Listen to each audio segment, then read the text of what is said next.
can't tell you how many nights like I went flew back on the team planes, like wanting to just break down crying. And I'm not a crier. Like I'm a pissed off crier. Like if Yeah. I'm crying, it's because I'm mad. Yeah. Like how many nights I just wanted to like beat my head against the wall. Like didn't know what to do because like stuff that was out of my control. It's the Kenny Wallace Conversation, brought to you by Jegs. Hello, everyone, and welcome back to Kenny Conversation, brought to you by Jegs, the leader in high-performance aftermarket car parts. Remember to go to jegs.com for everything you need to fix your hot rod up. And they are telling me they have truck parts and Jeep parts in stock right now. All right, deep breath, everybody. There she is, Hailie Deegan. Hailie, how are you doing? I'm doing great. You know what? You said something right before we went on air that made me really happy, and I just want everybody to know it. You went and picked your grandma and grandpa up from the airport just now. You got a great family there, don't you? Yes, I do. I'm really close to my grandparents. They moved down to North Carolina not too long ago. So definitely nice to have some family around. Because moving to North Carolina, I was like on my own. There was like none of my other family here. Wow, that is awesome. And of course, I pay attention to your dad, your mother. She's good on Instagram, and She's funny. And my mom's funny. it's all in the family. So Yeah. sometimes the students teach the teachers, and I think you've helped your family be even better, even though they've taught you what you've been up to. So, all right, well, listen, this is catching up with Hailie Deegan. I want to be clear about that. If you want to see a really long version, go back through the Kenny Conversation, and Hailie and myself had a really long one. A year or so ago, but Hailie, a lot has happened since then. You were in the NASCAR Xfinity Series. You just left the NASCAR Xfinity Series, and you have just announced last week you are running in IndyCar NXT, which is the feeder series to the Indianapolis 500. So I guess if you do good here, you could be in the Indy 500. Is that something that you're looking at? Yeah, so pretty much like there's certain ranks to it. Like it starts out in like the USF, USF Pro, and then it goes Indy Next, and then it goes Indy Car. And so the series that I'm in is kind of like the Xfinity series of IndyCar. Right. As a race car driver, I want to know what you feel as a difference. I admire you because you do it all. I follow you. You're racing dirt cars, you're on asphalt, you're jumping jumps, you're doing it all. So everything you've done, what did you notice right away about driving that Indy NXT car that was different? I think the biggest thing for me, just difference wise, not necessarily that was I liked it or disliked it, was the fact that you don't have a windshield. Like when you're in a stock car, everything is so still. When you're on like super speedways, I swear you could drop like there could be the tiniest speck in the air and it like falls right down because there's no air movement in the car. And I think that was a big change for me going to the open wheel stuff is like there is so much wind on you, which you never get like warm. I guess that's the nice part and then it pulls your helmet up quite a bit, which you have to put like all these different pieces on your helmet to keep it pushed down. Because that was one of my biggest. I tested an F3 car, and when I was doing that, I had my NASCAR helmet. I didn't know, like I was in this Things world. blowing off your head. Like I ain't gonna get a new helmet to test this car. It's just a test. And went out there and like my helmet's rising up on the straightaways and like the little chin strap is like strangling me. And I'm like, you know what? I probably need that like IndyCar specific helmet now. That is awesome. That's really some interesting news. I mean, we hear about it, but the way you explained it, really good. Thank you for telling us that. Okay, so you've joined HMD. Mhm. Tell us a little bit about this team. I've watched a lot of your interviews, but everybody here on Kenny Conversation, they might not know about HMD. Yeah, so there's a bunch of different teams in the Indy Next Series. HMD is a super quality team. They've won a few championships in the past. Their last championship was not last season, the season before. And they've had great drivers move through their team up to the IndyCar ranks. And so They know how to work with drivers and develop drivers. And I think the biggest selling point for me on HMD was the fact that I'd have so many teammates. And for me, the data side of things is unreal, like compared to NASCAR. SMT and NASCAR is kind of not great. And so it's definitely a new thing, having all that data to go off of, all the sensors everywhere tell you your exact wheel input, like, oh, I'm not slipping the tire yet, I see that this person's turning a little bit more in this corner, I could turn a little bit more and the car will still react good. And so I think having so many teammates to reference off of is a huge point for me. And they definitely do a great job. Their shop is beautiful, like walking presentation, like their presentation was very good. Going into their shop for the first time, which was probably about a month ago, and checking it out, like it's massive shop, full gym inside, kitchen. They have an iRacing simulator there, a bunch of offices for engineers. Like it was like the most spotless, beautiful shop I've ever seen. I think I might have had a fat finger when I wrote this down. Of course, I do my notes. Here, So, did you say that team is HMB as in Bob? D. D. So I did say it right. Okay. You're right. You got it right. Whoa, I was scared. I'm like, Oh, did you're she all say good. it? It happens. Okay. So I created a little controversy in a good way. I do want to talk about this and stay on course with the IndyCar. And I'm going to say this, and I just want you to respond. Mhm.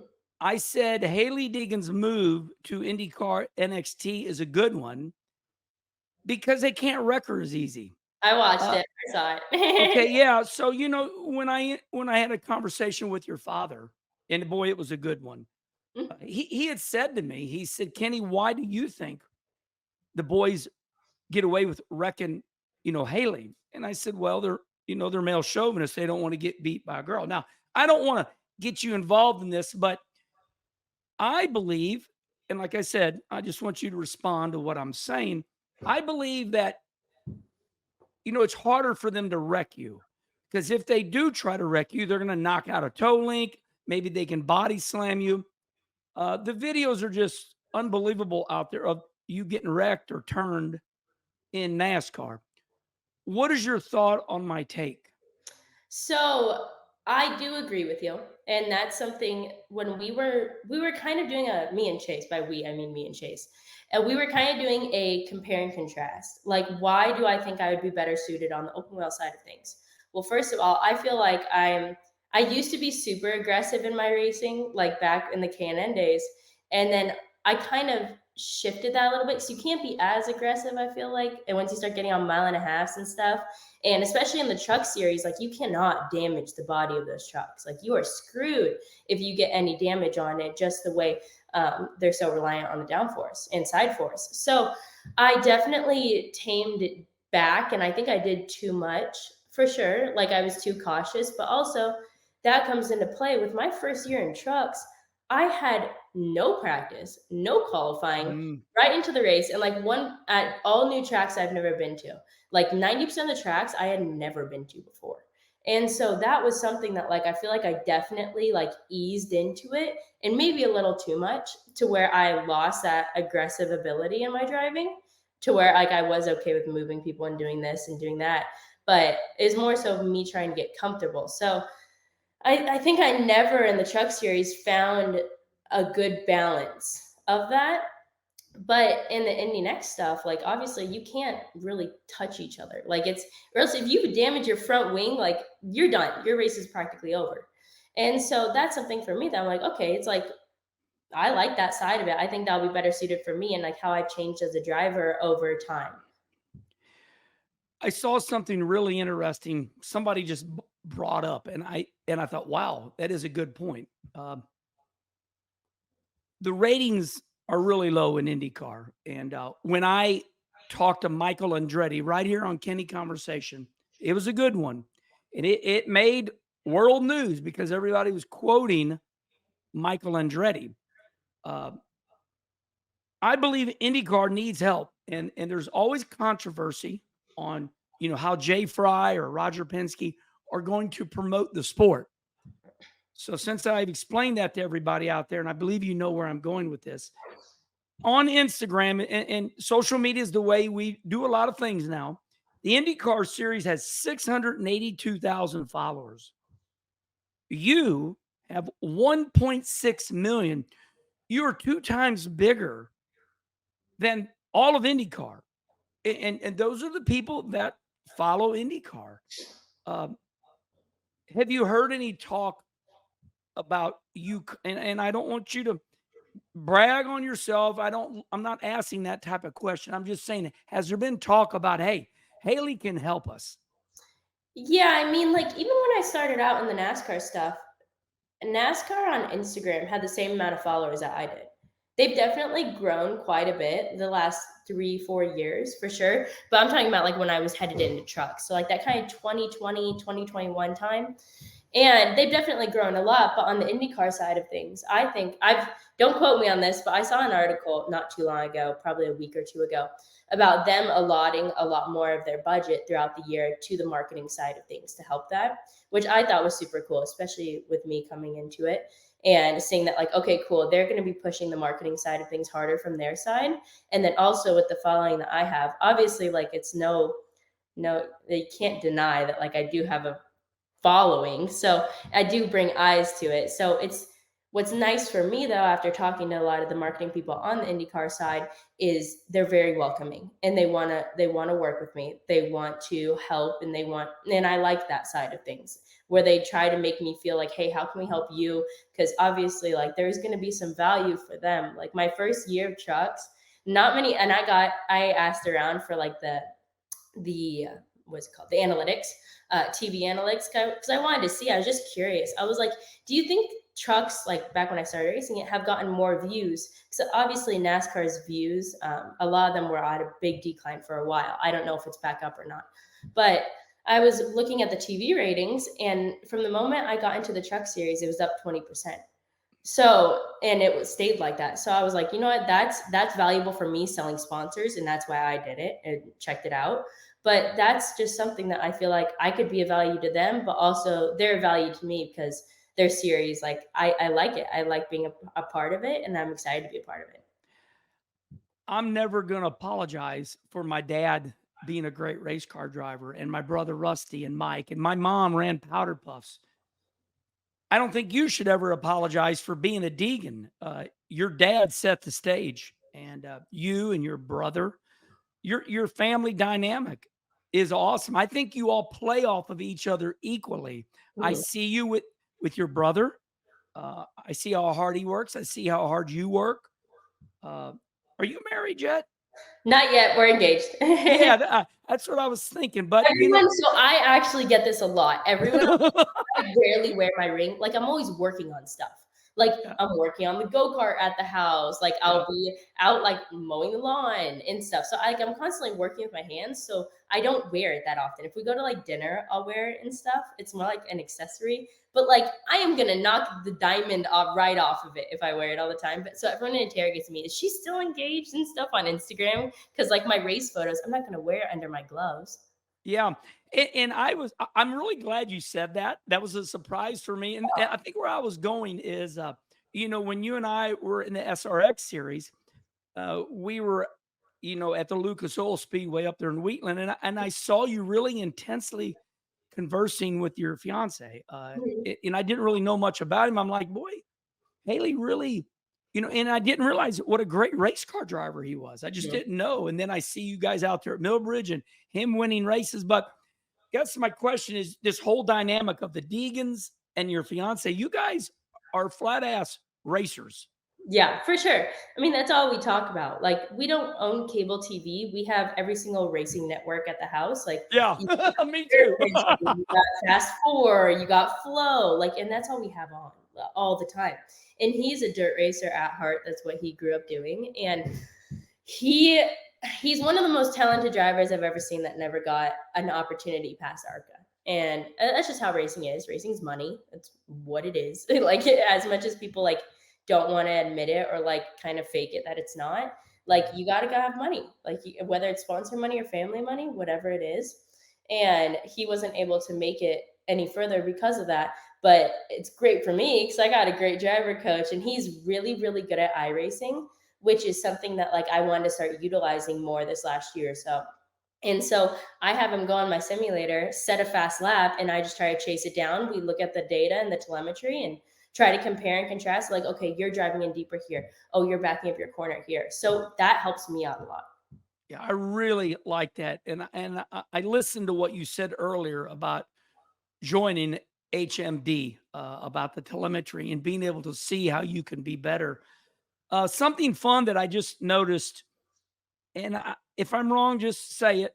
Or your brother is number 38, and did I see on your IndyCar NXT? Are you 38 too? Yeah, so that's the thing I really liked about the side of things. So that's kind of like our family number. My dad was Oh, 38 growing up. He was his whole life. He still like runs that number on everything, even though he doesn't race a whole lot anymore.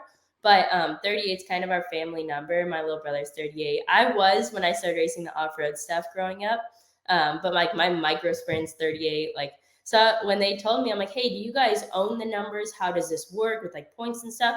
They're like, oh no, if the number is available, you can choose any number you want. I was like, sign me up. Before the contract was even done, I was like, can you makes you feel good, doesn't it? I've always been 36 because my dad was years ago. It just puts you at home, doesn't it? Yeah, it does. And it's cool for me because when it comes to the merchandise side of things, that I can have that family number because that's a huge point for me. Mm, I am someone who runs strictly off sponsor money. I am yeah.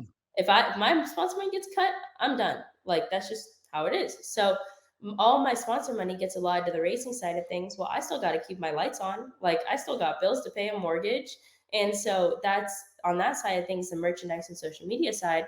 That's where I utilize that.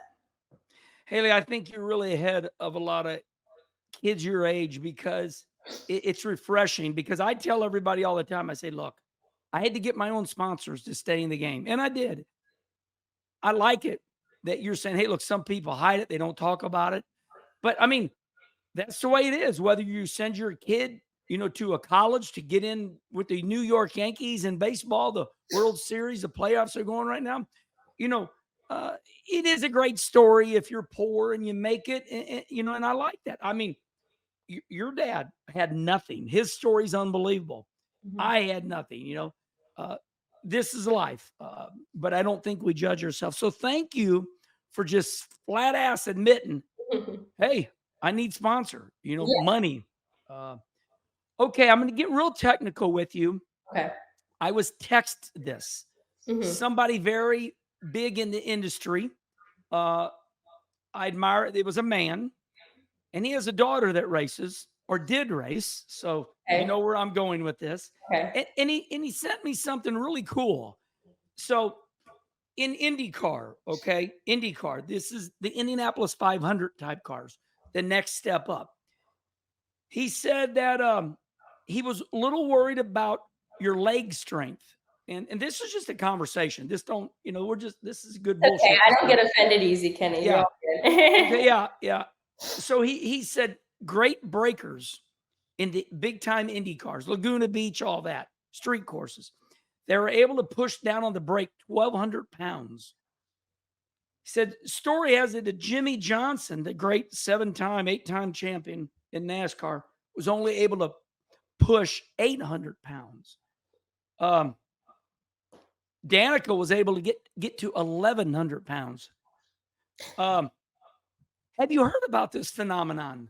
So I don't know if it's different compared to the Indy NXT stuff, which Indy NXT was previously named Indy Lights. That was a previous name of the series. So in the Indy NXT stuff, I'm not sure how comparable it is to the like that side of things, the IndyCar side of things, because your goal when I sat in the car to do the brake pressure side of things is to get 1,200 on the front PSI.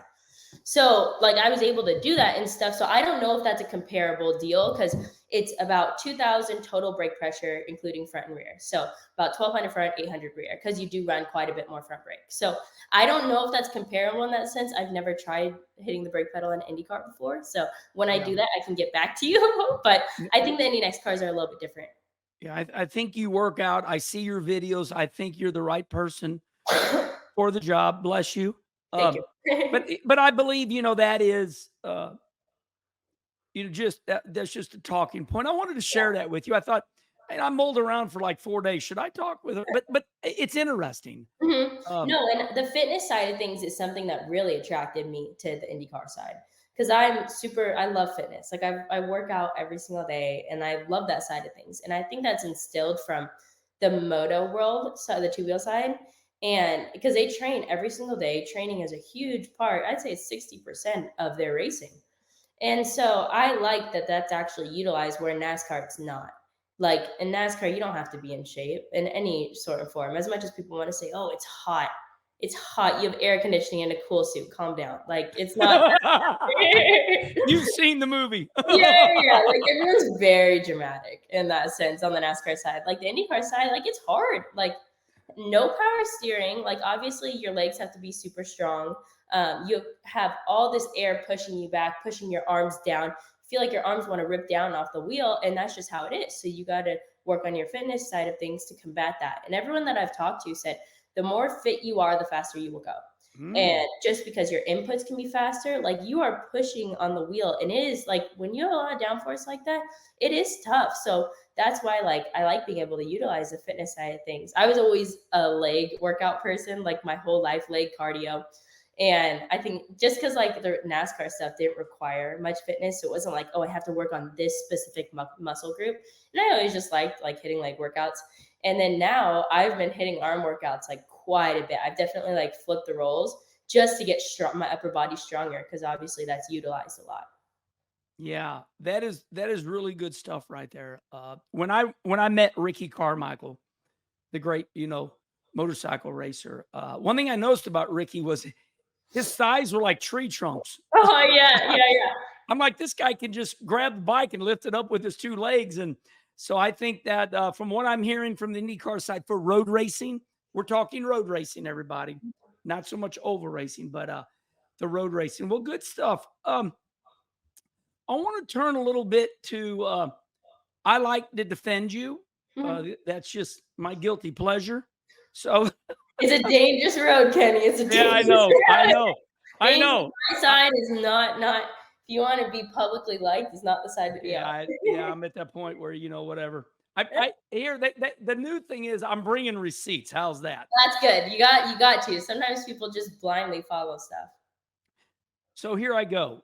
And we're getting to the end here because this is catching up with Hailie. We already know your life story. Once again, everybody go back to Kenny Conversation, the first one.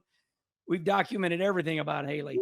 We are catching up with Hailie. So we're going to kind of end like this a little bit. The Herminator did a little job, and I went back and I looked at that number 15 NASCAR Xfinity car that you used to drive. The last three races, they have finished 27th, 27th, and 33rd. When you see those finishes, in your heart, are you kind of like, whoa, that was close, because obviously it was very public that they wanted to try another driver for a week or two, and of course I called bullshit on it right away, and it came out with that right away. What is your thought when you see, even Dale Jr.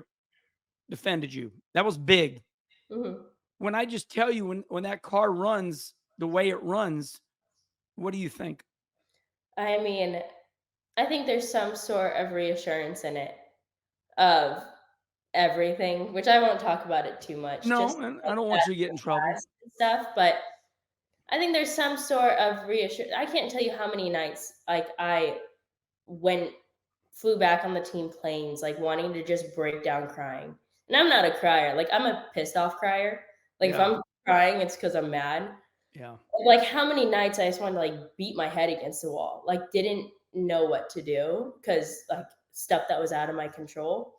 That's what I would be expecting. Mhm.